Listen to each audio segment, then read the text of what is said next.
Naya had always believed her life would follow the steady rhythm of the land she grew up on. As an Apache woman raised by her grandmother, she found comfort in the quiet mornings, the warm smell of cedar smoke, and the songs her grandmother hummed while weaving baskets. Their home was small, simple, and filled with memories, drawings from Naya's childhood, faded photographs, and shelves of handmade crafts. Nothing in it was expensive, but everything held deep meaning. It was a place built with love, patience, and stories passed down from generation to generation. Her grandmother, Tala, was more than a caretaker. She was the foundation of Naya's world. Tala had guided her through every stage of life, teaching her how to track animals, how to read the sky for weather changes, how to treat others with kindness, and how to remain strong even when the world felt heavy. Naya always felt safe when Tala was near, wrapped in the calm certainty that no matter what happened, they would figure things out together. But life does not always follow the gentle path we imagine for it. One late summer afternoon, the wind shifted in a strange way. It carried a smell Naya had never liked, dryness mixed with something sharp and uneasy. People on the reservation whispered about fires far off in the hills, but they had lived through such warnings before. Still, Naya's grandmother walked outside more than once, studying the distance with worried eyes. Her hands, usually steady, trembled slightly as she fastened her long silver hair into a braid. "Stay alert, Naya," she said softly. "Sometimes trouble travels faster than we expect." At first, everything seemed calm. The sun dipped behind the mountains, painting the sky orange and pink. Naya prepared dinner, humming the tune her grandmother always sang. But then, just as she stepped outside to call Tala in, she saw a faint glow in the distance. Too bright, too fierce to be a sunset. A chill ran through her. The wind blew harder, pushing dust across the ground. Before long, neighbors were shouting from their trucks, warning that the fire had jumped the ridge. Everyone needed to evacuate. The next hour passed in a blur. Naya grabbed a small bag of essentials. Tala tried to take her handmade items and family heirlooms, but there was no time. Flames were moving closer, their light flickering across the windows. People were rushing, calling names, checking for loved ones. In the middle of the confusion, Naya noticed her grandmother was missing. She ran through the smoke-filled air, calling out, fear tightening her chest. When she finally found Tala, the older woman was trying to help an elderly neighbor gather medicine. Tala had always put others first, even when it cost her comfort or time. Together, they guided the neighbor to a truck. When Naya turned to help her grandmother up next, Tala suddenly staggered, coughing. The smoke was too thick, and she had pushed herself too hard. Naya tried her best to support her, but Tala insisted she continue helping the others first. Naya looked into her grandmother's tired eyes, unsure whether to argue or obey. Before she could make a decision, the wind shifted again, bringing more smoke and heat their way. People around them urged Naya to leave. It was too dangerous to stay any longer. She tried to pull Tala along, but her grandmother's strength faded quickly. Everything moved too fast after that. Naya remembered voices shouting, people pulling her into a truck, saying they would look for Tala, telling her she would be okay. But nothing felt okay. The world felt unreal. As if she were trapped inside a nightmare she could not escape. When the fire finally passed and it was safe to return, Naya rushed back to where their home had stood. There was nothing left but ashes. The walls, the photographs, the crafts, even the old rocking chair Tala loved, all of it was gone. Most painfully of all, her grandmother was gone too. Naya knelt in the ashes for a long time. She didn't cry at first. She just stared, feeling empty, like someone had taken not only her home but also the part of her heart that kept her steady. She felt as if the ground beneath her had cracked open and swallowed everything familiar. The days that followed were harder than she could have imagined. People from the reservation offered sympathy, food, and temporary shelter. They meant well, but their kindness made her feel more lost. Every time someone said they were sorry, she felt the truth repeat inside her. She was alone now. Before the fire, Naya had been known as a quiet but warm-hearted woman who showed up for community gatherings and helped elders without needing to be asked. After the fire, she felt disconnected from everything. She stopped attending gatherings, stopped answering calls, and avoided anyone who tried to comfort her. Grief does strange things to the mind. It can make familiar faces seem distant, and safe places feel overwhelming. Naya spent hours sitting by herself, staring at her hands, remembering how her grandmother used to hold them gently while teaching her to braid sweetgrass or bead necklaces. She tried to busy herself with paperwork for relief assistance, but every form, every question, reminded her of how much she had lost. She had to list the items destroyed in the fire, but many of those items were not things, they were memories that could never be written down or replaced. When she attempted to return to her job at a nearby community center, she found herself unable to focus on even the simplest tasks. The children she once enjoyed helping now reminded her of a future she no longer knew how to reach. Her coworkers encouraged her to take time off, and she did. But that time became a long stretch of empty days. With no home, limited money, and a heart overwhelmed with sorrow, Naya eventually moved into her old truck. She parked it near the edge of a sprawling ranch outside the reservation, where few people drove by and no one asked questions. Each night, she fell asleep listening to the wind moving through the dry grass. Sometimes it reminded her of her grandmother's voice, calm and steady, telling old stories. Other times it reminded her of the fire, the heat, the smoke, the fear. She wanted to believe that she could rebuild her life. Her grandmother had always said that people are like the earth, they can renew themselves. But Naya didn't feel strong or courageous. She felt like a shadow of who she used to be. There were quiet moments when she imagined Tala sitting beside her, telling her to breathe, to be patient, to find her way. But when she opened her eyes, the truck was empty, and the ache in her chest returned. Most days, Naya simply tried to survive. She rationed food, kept to herself, and avoided contact with others. She didn't want pity. She didn't want questions. She wanted time, though she wasn't sure what she would do with time once she had it. Still, even in her darkest moments, something deep inside her refused to completely give up. It wasn't hope exactly. It was more like a quiet whisper, the kind her grandmother used to speak during hard times. You are stronger than you feel right now. Naya didn't yet believe it. But that whisper kept her moving from one day to the next. And somewhere not far from where she parked her truck, in the wide open land of the ranch, a quiet cowboy was living his own quiet life, unaware that their paths were about to cross in a way neither of them could have imagined. After the fire, Naya thought she had already fallen to the lowest point of her life. But loss has a quiet way of stretching itself, reaching into places a person doesn't expect. As the weeks turned into months, she realized her sadness was not something that stayed still. It kept growing, like a shadow following her everywhere she went. Living in her truck was not something she had planned. It happened slowly, one small step at a time. First, she tried staying with distant relatives, but every home she visited carried the weight of questions she didn't want to answer. People meant well, but their concern felt heavy. They asked if she was eating, if she was sleeping, if she was feeling better. They told her she needed to talk to someone, but she didn't even know where to begin. Whenever she closed her eyes, memories returned, the glow of the fire, the confusion, the moment she lost sight of her grandmother. Even though she tried to push these memories away, they came back in small flashes. They weren't loud or dramatic. They were quiet, like soft taps on the shoulder reminding her of what she could not change. Eventually, she packed a few belongings and left, telling herself she needed space. She needed silence. She drove without a real plan until she reached the outskirts of a large ranch, miles from town. The land here was open and calm, stretching out under a wide sky. Something about it made her feel less crowded by her thoughts. So she parked her truck beneath an old cottonwood tree and stayed. From the outside, her days seemed simple. She woke early, sometimes before the sun, and stepped out into the cool morning air. She washed her face with water from a small jug she kept in the truck, then sat on the tailgate drinking weak coffee she made using a little camping stove. When the sky brightened, she would walk along the edge of the ranch, watching the horses graze and listening to the soft sounds of nature.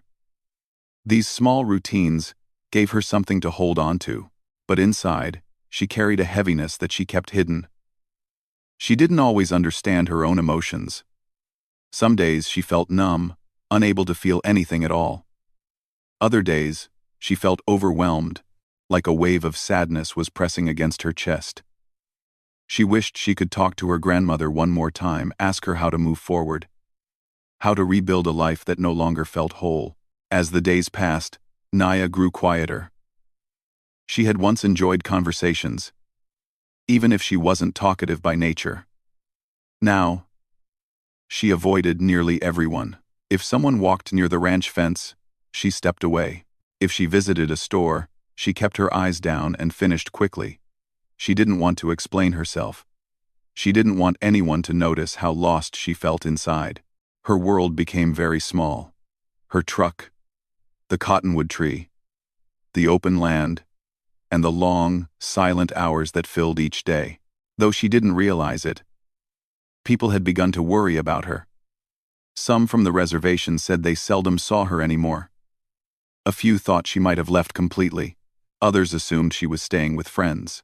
The truth was that she had quietly disappeared into her own grief, slipping away from the routines and relationships that once grounded her. There were moments when she felt like a ghost living in her own life present, yet invisible. Her truck became her shelter. She arranged her belongings carefully, keeping her blankets folded in the back seat and her clothes in a small duffel bag. At night, she read from an old book her grandmother had given her. Even though she often found herself rereading the same page without absorbing the words, she missed the warm light of their old home, the smell of sage, the hum of her grandmother's voice as she worked. Sometimes, when loneliness weighed too heavily, Naya whispered to the empty air, asking her grandmother for strength. The silence that answered her felt deep, but not unkind. One afternoon, as she sat beneath the cottonwood tree, she noticed the sky beginning to darken with thick gray clouds. Rain was coming. She gathered her belongings and climbed into the truck before the first drops fell. The soft pattering on the roof grew into a steady rhythm. Something about the sound reminded her of childhood nights when storms rolled across the reservation. Back then, her grandmother would sing quietly to calm her, telling her that rain was the earth's way of washing away old sadness. Listening now, Naya wished the rain could wash away her own grief. She closed her eyes and imagined her grandmother sitting beside her, offering comfort. The memory brought a warmth that surprised her. A reminder that love doesn't simply disappear, even when people do. Still, when the rain ended and silence returned, the emptiness settled back in. Her situation might have continued exactly like this for months, quiet, lonely, and unnoticed, if not for a small change she didn't recognize at first. Every few days, she saw signs that someone had passed near her truck, a boot print in the dirt, a fresh bale of hay left close to the fence, a small bag of apples that hadn't been there the night before. At first, she thought these things had nothing to do with her. Maybe a ranch worker had dropped them by accident. Maybe the wind had moved them from farther out in the field. But the pattern continued, gentle and subtle. Someone had noticed her presence and, without approaching or asking questions, had left small offerings of kindness nearby. She didn't know who it was, and she didn't try to find out. She simply accepted the quiet help with a cautious kind of gratitude. It didn't make her life whole again, but it eased the sharpest edges of her loneliness. Over time, she grew aware of the ranch's daily rhythms. She saw a man occasionally riding a horse along the fence line. From a distance, he looked calm and steady, guiding his horse with easy movements. He never came close enough to disturb her, but she sensed that he had seen her truck. He always tipped his hat in her direction before riding on. Even from afar, something about his presence felt respectful. He didn't stare. He didn't question. He simply acknowledged her like one acknowledges a bird resting on a branch there, but free to remain or fly away. She didn't know his name. She didn't know his story. But she sensed he carried a quietness similar to her own.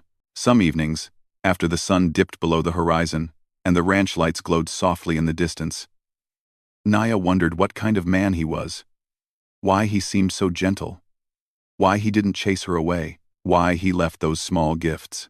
She never allowed herself to think too deeply about it, but the curiosity lingered. Despite everything she had lost, a tiny part of her found comfort knowing someone out there had noticed her existence without trying to invade it. Still, she didn't seek conversation. She wasn't ready. Her heart was still tender, her thoughts too tangled. She spent her days quietly, hoping time would eventually bring clarity. But time alone wasn't enough, not when sadness sat heavy on her shoulders. What she didn't know was that the man she saw in the distance, the quiet cowboy who rode along the fence, was dealing with his own silent grief.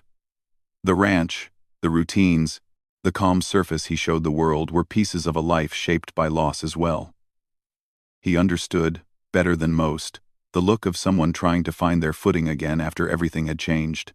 And though Naya didn't realize it yet, their paths were slowly approaching each other. Two quiet lives, two heavy hearts, two people who didn't speak to one another, yet somehow sensed a connection forming like a gentle thread between them, a connection that would soon become impossible to ignore. Naya had seen the quiet cowboy many times from a distance, yet she had never spoken to him. There was something peaceful about the way he moved along the ranch, slow, steady, almost like he was part of the land itself. His presence didn't frighten her or make her uncomfortable. If anything, it made her feel safe, not because she knew him, but because he carried a calmness that reminded her of her grandmother's gentle silence. But even though she watched him sometimes, she never expected their paths to cross. She believed he was just being polite by leaving small things near her truck. Perhaps he didn't want someone on his land to go hungry. Perhaps he simply had a kind heart. She didn't think much more about it, until one cold night changed everything. The day had started normally enough. Naya had spent the morning gathering dry branches to use for her small stove. She walked along the edge of the ranch, listening to the rustling grass and watching the horses move lazily across the field. The air was cooler than usual, hinting that winter was nearing. She wrapped her thin jacket tighter around herself, wishing she had something warmer. Her grandmother had once made her a thick woven blanket, but it was gone now along with the rest of their home. By evening, the temperature dropped sharply. A cold wind swept across the land, carrying dust and dry leaves. Clouds moved in from the mountains, dark and heavy. Naya felt the chill settle deep into her bones as she returned to her truck. She turned on her small stove to heat water for tea, but the flame flickered weakly, then died out. She frowned and checked her fuel. Empty. She sighed. She had planned to buy more the next day, but she had miscalculated how much was left. The cold air grew harsher as night came, and Naya shivered uncontrollably. She wrapped herself in her thin blanket and curled on the back seat, hoping her body heat would warm her enough to sleep. But the cold only worsened. Her fingers went numb, her breathing became shallow.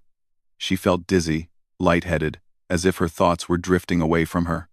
She told herself she would be fine. She just needed to rest, just a little rest. Hours passed, though she didn't feel them. Her vision blurred. Her mind floated between sleep and waking, unable to stay fully conscious. She didn't notice the shape moving toward her truck until a soft tapping sound reached her ears. Naya? The voice was deep and gentle. She blinked slowly but couldn't make out the figure outside the window. Naya, can you hear me? She tried to nod, but her body felt heavy, unresponsive. The door opened carefully, and a rush of cold wind made her gasp. She felt strong hands lift her with surprising gentleness. She wanted to ask what was happening, but the words died before reaching her lips. "It's all right," the voice murmured. "I've got you." She felt warmth for the first time in hours, a coat wrapped around her, an arm supporting her, steady footsteps carrying her somewhere safe. The next thing she remembered was waking up in a quiet room filled with soft lamplight. She lay on a couch covered with a thick wool blanket. The air smelled faintly of pine and fresh bread. A fire crackled in a nearby stove, spreading warmth through the room. For a moment, she thought she was dreaming. It reminded her of peaceful winter nights with her grandmother. Her eyes blurred with emotion, but she brushed the feeling away and slowly sat up. "You're awake." She turned toward the voice. There he was, the cowboy she had seen so many times from afar. He stood near the stove, his hat resting on a table beside him, his posture calm and steady. His face was quiet, lined with the softness of someone who had seen hardship, but carried it gently. "I'm Cal," he said, his voice low but warm. "I live on this ranch." Naya swallowed, unsure what to say. Her throat felt dry, her thoughts still hazy. "You were freezing in your truck," he continued. "I called a doctor from town. She checked on you while you were resting. You're not sick, just very cold and very tired." Naya nodded slowly. She felt embarrassed, fragile, unsure how to hold herself in this situation. "I didn't mean to cause trouble," she whispered. He shook his head. "You didn't?" "Not at all." Silence stretched between them. But it didn't feel uncomfortable. It felt gentle, like both of them understood the other needed time. Cal walked to the kitchen counter and poured warm tea into a mug. He handed it to her carefully. "Drink this. It will help." She took it with trembling hands. The warmth seeped into her fingers, calming her. "Thank you," she said softly. He nodded. "You don't owe me anything. I'm just glad I found you when I did." She looked around the simple room, wooden beams, worn furniture, shelves filled with old books and framed photos. It felt lived in, comforting. Yet she felt out of place, like a visitor in someone else's world. "I'll leave in the morning," she said, her voice small. Cal paused, studying her with gentle eyes that did not judge. "You don't have to rush," he replied. "Stay as long as you need to warm up. Get some strength back." His kindness surprised her. Most people either looked at her with pity or avoided her completely. But Cal spoke to her as if she were simply a person in need, not a burden or an inconvenience. After a long pause, Naya asked softly, "Why did you help me?" Cal leaned against the table, crossing his arms loosely. "I've seen that look before," he said quietly. "A person carrying too much alone. I know what it can do." His words held a weight she understood but didn't question. She sensed there was a story behind them, a sorrow he kept tucked away. "You've been staying by the cottonwood tree for a while," he added. "I didn't want to interfere. But tonight, you needed help." I knew. The tea warmed her chest, easing the cold ache inside her. She looked down, unsure how to respond. Gratitude mixed with confusion, and something else she couldn't name. For the first time in a long while, she didn't feel invisible. Cal didn't try to pry. He didn't ask about her past or why she was living in her truck. He simply returned to the kitchen and started slicing bread, giving her space to breathe. Slowly, as the minutes passed, Naya's body relaxed. The warmth, the quiet, the steady presence of Cal, they created a feeling she had almost forgotten. Safety. Later, after she ate a bit and rested again, Cal checked on her once more. "I set up the guest room for you," he said gently. "It's warmer than the couch." She hesitated. She wasn't used to accepting help, especially not from a stranger. But something in his voice made her trust him. "Thank you," she whispered. He nodded slightly, like he understood the weight behind her words. When she stood, her legs wobbled, and Cal offered his arm. She accepted it, surprised by how natural it felt. He guided her to the guest room, where a soft bed waited, covered in quilts. As she settled onto it, she felt a lump form in her throat. It had been so long since she slept in a real bed. "If you need anything," Cal said softly from the doorway, "I'll be in the next room." She nodded, unable to speak. He gave a gentle smile, just a small one, before stepping back and closing the door quietly. Naya lay under the warm quilts, staring at the ceiling. The room was quiet, but not lonely. She felt something she hadn't felt since losing her grandmother. The presence of kindness. She didn't know what tomorrow would bring. She didn't know why Cal had chosen to help her, or what his own story was. But for the first time in a long time, she felt a small spark of comfort. A spark of something almost like hope. and she didn't yet realize that this moment, this quiet act of rescue, was only the beginning of a bond that would reshape both of their lives in ways neither of them expected. The next morning, Naya woke slowly, wrapped in warmth she had not felt in months. For a moment, she didn't remember where she was. The quilts, the soft light, the distant sound of someone moving in the kitchen. It all felt unreal. Like a scene from a life she once lived but could no longer reach. Then she remembered the cold night, the dizziness, and Cal lifting her with quiet concern. She sat up, surprised at how rested her body felt. When she stepped into the hallway, she found Cal making breakfast. He turned when he heard her, offering a small, warm smile. One of those careful smiles that showed kindness without pressure. "Morning," he said gently. "Good morning," she replied, her voice a little shy. He didn't ask her how she slept. He didn't ask if she felt better. He simply placed a plate on the table and said, "Eat whenever you're ready." Something about that made her chest tighten. People often asked questions she wasn't ready to answer. Cal didn't. He gave her space, and somehow that made her feel more welcome than anything else could. For days, Naya stayed on the ranch quietly. At first, she felt unsure of herself, like she didn't belong. She tried helping in the kitchen or cleaning the guest room. But Cal always shook his head kindly. "You're still recovering," he said. "Take your time." But Naya wasn't used to resting. She didn't want to feel like a guest. So one morning, she followed Cal outside, watching him saddle a horse. He noticed her standing by the fence. "You don't have to stay indoors," he said quietly.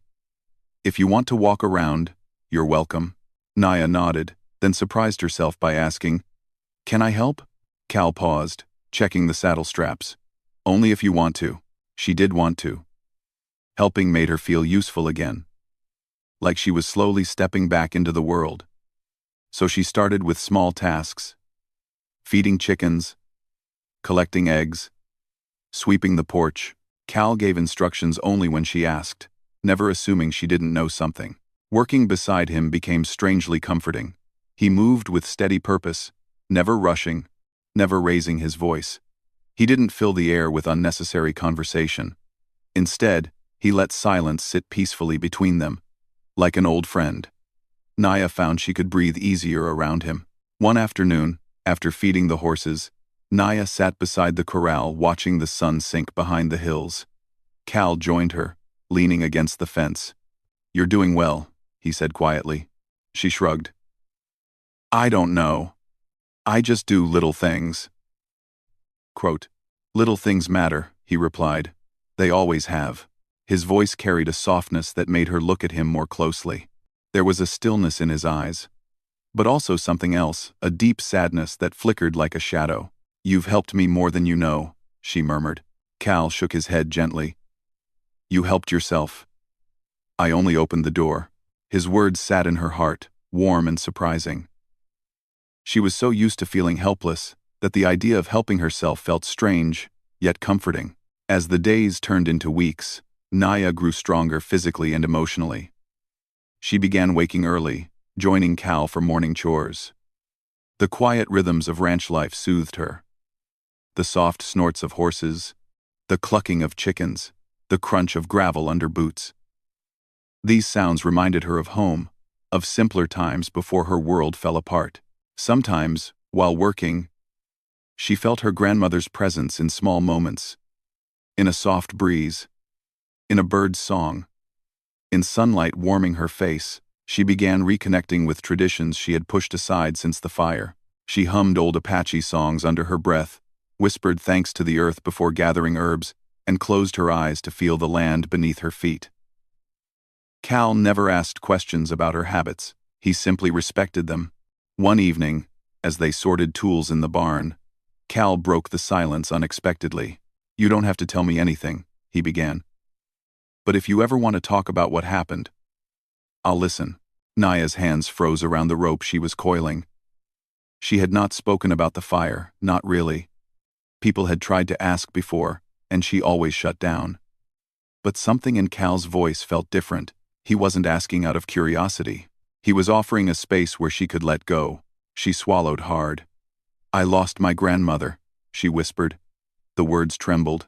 "She was everything to me." Cal nodded slowly. "I'm sorry." Naya stared at the floor, her throat tightening. "I should have done more. I should have stayed with her. I should have—" "Stop," Cal said softly. Not commandingly, not sharply, just gently. "You loved her. She knew that. Sometimes life takes choices away from us." Naya blinked, tears burning behind her eyes. She wiped them quickly, embarrassed. Cal turned to her with calm, steady eyes. "I lost someone too," he said. "My wife. Years ago." Naya looked up in surprise. Cal rarely spoke about himself. "She got sick," he continued, his voice soft but steady. "There wasn't anything I could do. I tried everything I could think of. But in the end, I couldn't save her." Silence settled between them, but it was a warm silence, filled with understanding rather than emptiness. "I know what it's like to feel guilty," he said. "To feel like you should have changed something. But carrying that kind of weight doesn't heal anything." Naya took a shaky breath. He didn't try to take her pain away, but he shared his own, making her feel less alone. From that moment, something shifted between them, not in a loud or sudden way. It was gentle, like two small streams joining into one larger flow. They began speaking more during chores, sharing small thoughts, small memories. Naya found herself laughing again, soft, quiet, laughs that felt strange at first, but soon felt natural. Cal, in turn, opened up little by little. He told her about growing up on the ranch, about the horses he had raised, about the simple joys he found in caring for the land. None of his stories were grand or dramatic, but they carried a warmth she found comforting. One morning, Naya was walking near the pasture when she noticed a bundle of weaving reeds leaning against the porch. She picked them up carefully. "I thought you might want these," Cal said behind her, slightly shy. "You always braid little pieces of grass when you're thinking. I figured you might know what to make from them." Her eyes softened with surprise. It had been months since she had woven anything. Her grandmother had taught her to weave baskets, mats, and little dream charms. Holding the reeds now brought back memories, not painful ones, but peaceful ones. She looked at Cal, touched by the thought. "Thank you. Truly. Truly. You're welcome." That afternoon, she sat under the cottonwood tree, her old resting spot, and began weaving slowly. Her fingers remembered the patterns, the gentle turns, the rhythm. For the first time since losing her grandmother, she felt connected to her again. When she finished a small woven charm, she held it close, taking a deep breath. Cal watched from a distance, not wanting to disturb her. He understood that some moments were sacred. As days continued, Naya started taking steps toward rebuilding her life. With Cal's quiet support, she reached out to tribal leaders, who helped her apply for housing assistance. She visited programs she had abandoned before. Programs meant to help fire survivors. She didn't rush. She didn't force herself. She simply moved forward one small step at a time. Cal celebrated each step quietly, a nod, a soft word of encouragement, a fresh cup of tea waiting on the porch when she returned from town. Slowly, she began to feel like herself again, not the same as before, but stronger in a new way. One evening, as she looked out over the ranch, she realized something important. She wasn't moving forward because someone rescued her. She was moving forward because someone believed she still had strength inside her, and that belief had become a bridge she could finally walk across. She glanced toward the barn, where Cal was finishing chores. He sensed her gaze and looked up, giving her a small, warm smile. In that moment, she knew this connection, this quiet, steady bond was something real, something healing, something that would shape the next chapter of her life. As the weeks continued, Naya gradually felt herself becoming lighter, as though a long, heavy fog was finally clearing from her path. She still had difficult days, but they no longer crushed her the way they once had. The pain of losing her grandmother would always remain, yet it no longer swallowed her whole. Instead, It lived gently inside her like a soft reminder of love, not loss. Living on the ranch had given her space to breathe again. The land itself seemed to care for her. The wind brushed past her like an old friend. The horses walked near her quietly, as if sensing her emotions.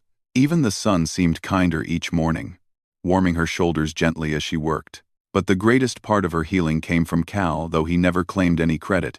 He simply showed up day after day with kindness, patience, and a steady presence that made her feel safe. He never pushed her, never asked her for more than she could give. He offered simple things: a listening ear, a warm meal, a peaceful silence. And sometimes that was everything. One bright morning, Naya woke with a sense of clarity she had not felt in a long time. She sat on the porch with a cup of tea, watching the horses graze. Cal stepped outside with his own mug and leaned against the railing beside her. They didn't speak at first. They simply watched the world wake up together. Finally, Naya said softly, "I think I'm ready." Cal glanced at her, curious. "Ready for what?" "To go home," she whispered. "To rebuild." Cal nodded slowly, his expression calm. "You've already rebuilt a part of yourself. The rest will come." His words warmed her heart. She looked out across the ranch, feeling the beauty of the moment. "Thank you," she said. "For everything." "You don't owe me thanks," he replied gently. "You did the hard work. I only gave you a place to rest." But she knew that wasn't the whole truth. Without Cal's support, she might have slipped deeper into the silent darkness she had been living in. He had brought her warmth when she was cold, safety when she was lonely, and quiet encouragement when she doubted herself. His presence had been a steady hand guiding her back into life. Over the next few days, Naya worked with tribal leaders to finalize plans for a small new home on the reservation. It wouldn't be big or fancy, just a simple structure with space to breathe, space to create, space to remember her grandmother in peaceful ways. She imagined a garden where she could plant traditional herbs, a shelf for her weaving tools, and a spot near the window where the morning sun would fall softly. When she shared these dreams with Cal, he listened with genuine interest, asking gentle questions about the ceremonies she wished to revive and the crafts she wanted to make again. He seemed happy for her, even though she sensed a quiet sadness in his eyes, as though he knew her leaving would change something between them. One evening, as the sun painted the sky in orange and gold, Naya and Cal walked slowly across the pasture. The air was cool, and the grass brushed lightly against their legs. Cal carried a small bundle of wood for the campfire. They planned to make a simple tradition he enjoyed whenever the nights felt peaceful. When the fire crackled to life, Naya sat cross-legged beside it. She took a deep breath and reached into her bag, pulling out a small charm she had woven using the reeds Cal had given her. It was shaped like a little circle, representing unity and renewal. "What's that?" Cal asked, sitting across from her. "A blessing charm," she said softly. "My grandmother taught me to make them. They're for new beginnings." She held it carefully, feeling the smooth texture of the braided reeds. "I want to leave this in my new home when I move," she explained, "to show respect to the past and welcome the future." Cal nodded thoughtfully. "It's beautiful." For a moment, they simply watched the fire. Then Naya looked up, her expression tender. "There's something else I want to do," she said. Cal waited quietly, knowing she needed time to find her words. "My grandmother used to light a small ceremonial fire," Naya said. "Not for sadness or goodbye, but for hope, for a clean path, for renewal." She smiled softly. "I want to light one tonight. My first one in a long time." Cal's eyes softened. "I'd be honored to be here with you." Naya gathered a few special herbs she kept: sage, cedar, and one small sprig of dried sweetgrass.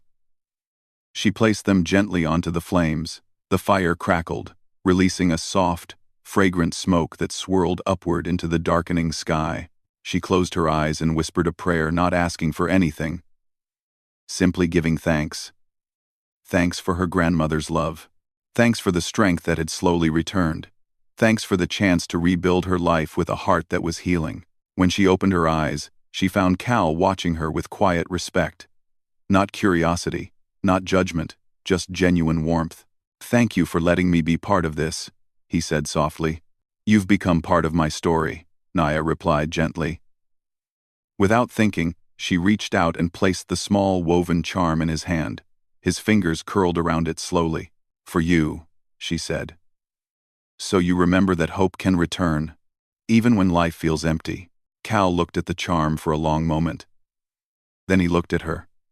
And something warm and unspoken passed between them. A connection built not on big moments, but on many small acts of kindness. As the fire burned softly, they sat side by side. Not close enough to touch, but close enough that the warmth between them felt steady and real. When the time came for Naya to move into her new home, Cal helped her load her things into his truck. They drove in comfortable silence. The kind of silence shared by people who understand each other deeply. Her new home was small but full of promise. The walls were bare for now, but she already imagined filling them with woven baskets, photographs, and small symbols of her culture.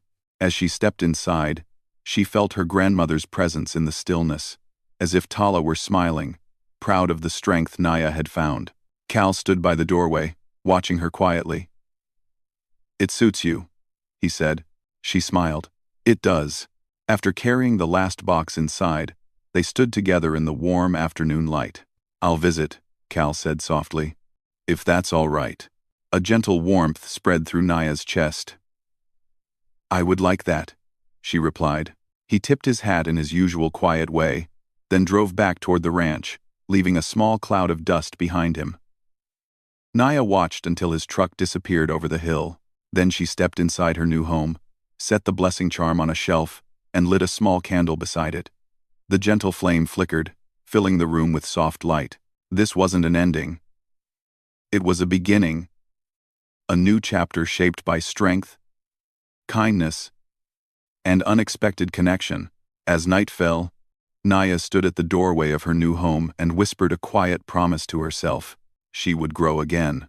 She would heal. And her heart, once broken, would find peace not because someone rescued her, but because someone reminded her she still had the courage to move forward.